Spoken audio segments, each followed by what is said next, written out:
સ્ટંટબાજ યુવાનો બેફામ બન્યા છે। વડોદરા શહેરના અલગ અલગ વિસ્તારોમાં બાઇક અને ફોર વ્હીલર દ્વારા સ્ટંટ કરવામાં આવ્યા છે। નવલખીનો વિડીયો સોશિયલ મીડિયા પર ખૂબ વાયરલ થયો, પરંતુ એ સ્ટંટબાજોને ગણતરીના કલાકોમાં જ પોલીસે ઝડપી પાડ્યા અને કાયદાનું ભાન કરાવ્યું, કારણ કે આખું નવલખી મેદાન તેઓએ માથે કર્યું હતું।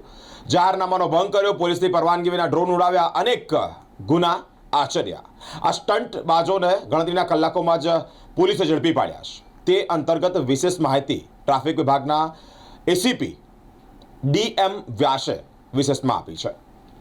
હા, ગઈકાલે સવારે અમારી પાસે એક વિડીયો ક્લિપ આવી હતી અને એ વાયરલ વિડીયો ક્લિપની અંદર 3 સ્કોર્પિયો તથા એક સ્વિફ્ટ ગાડી નવલખી ગ્રાઉન્ડની અંદર છોકરાઓ સ્ટન્ટ કરતા હતા એવું હતું।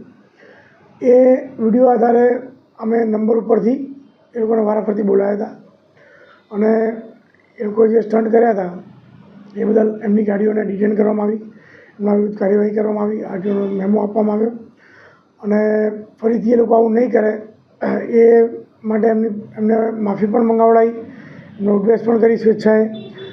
અને આવું બીજા નાગરિકો ન કરે, કારણ કે આવા સ્ટન્ટ કરવાથી તે પોતે પણ જોખમાય છે અને બીજાનું પણ જીવ જોખમમાં મૂકે છે। એટલે આપના માધ્યમથી વડોદરાવાસીઓને કહેવા માગીશું કે આવા કોઈ જાતના સ્ટન્ટ કરે નહીં અને કોઈ આવું સ્ટન્ટ કરતું હોય તો એ વિડીયો અમને મોકલજો, અમે એમના વિરુદ્ધમાં કાર્યવાહી કરીશું અને જો કોઈ ગંભીર પ્રકારના સ્ટન્ટ કરશે તો અમે ગુનો દાખલ કરવા સુધીની પણ કાર્યવાહી કરવાના છીએ।